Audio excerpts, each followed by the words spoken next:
Hey YouTube, welcome back to Vintage on Vintage. This is Steve, and hey, today I want to do a quick video to share some of my recent pickups. I've got most of these cards between Valentine's Day and the beginning of March, but I think I told you in my last video we went to England for almost 2 weeks, so haven't had a chance to share them with you. So I'm going to share some recent pickups.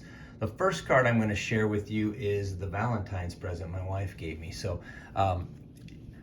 she asked me what I wanted for Valentine's Day. I said I wanted a baseball card, and this is the one I got. I got this 1965 Henry Aaron, and this card is just gorgeous. If you look at it, you know, the centering, the corners, just a fantastic looking card.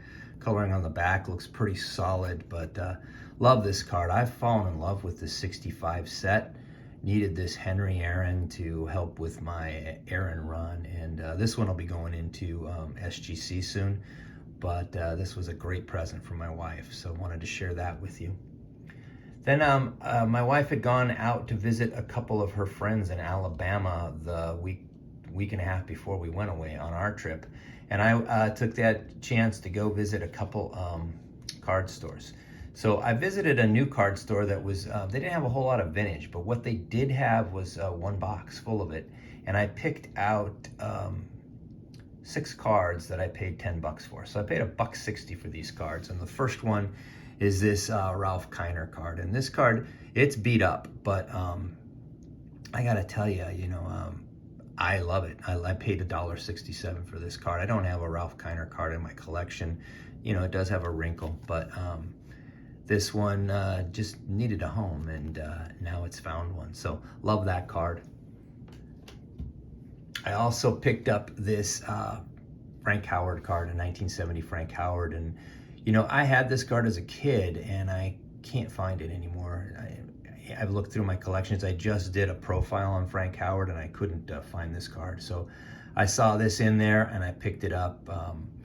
He was a really great player back in the day. He hit a lot of home runs, big power hitter. So love this card. Glad to have got it back in the collection. Next 4 cards are 1971s, and you know I love that set. So I picked up this very early Al Oliver card. So first of all, you know, 1971 set and the Pittsburgh Pirates were meant for one another. The black border with their uniforms and their caps and the writing, you just doesn't get any better than a Pittsburgh Pirate in 1971 in a 1971 card.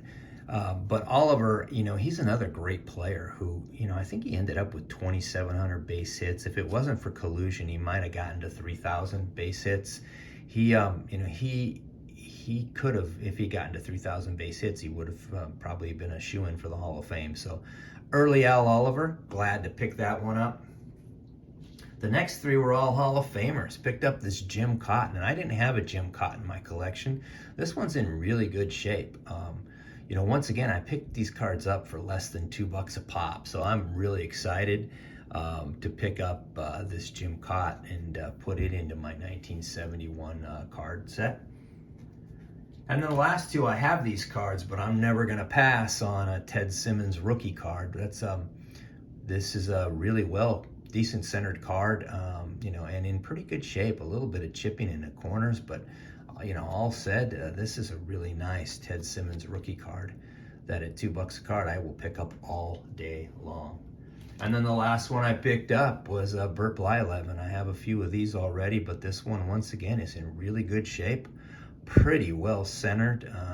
I was really excited to pick this thing up. I think with this card, like the Simmons, if you grade them, you're probably looking at a 3 to a 4. You know, and when you think about it, when you're paying $2 for it, it's well worth picking up. So grab this one.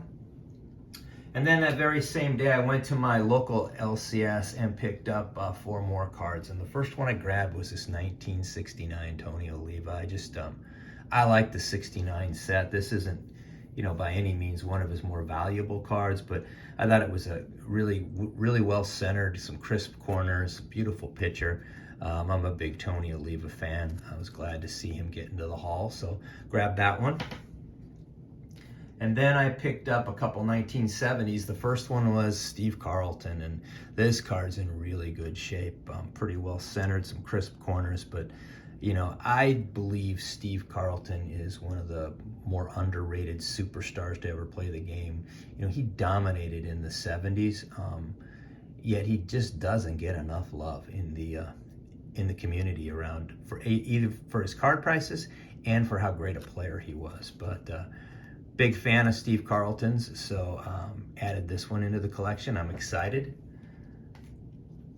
Also picked up this 1970 Harmon Killebrew. So I have this card, but not in this good a shape. This one's in really crisp shape. You know, each of the top corners might have a little bit of a nick in them, but I'm not going to complain. That's a sweet card. I think this card and that Carlton card will eventually make their way to SGC.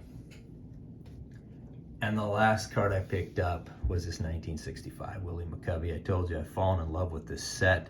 My LCS, he was able to get, he got some in. He got a real nice set of cards in there. So, and I picked up a couple really nice ones. This one, it's really well centered. I think it's got a little bit of color there, chip there, but outside of that, this is a beautiful card. I'm a big Willie McCovey fan. This one's going to make it to SGC also someday. So there you have it. That's what I picked up. Wanted to share those with you. I appreciate you taking the time to watch it.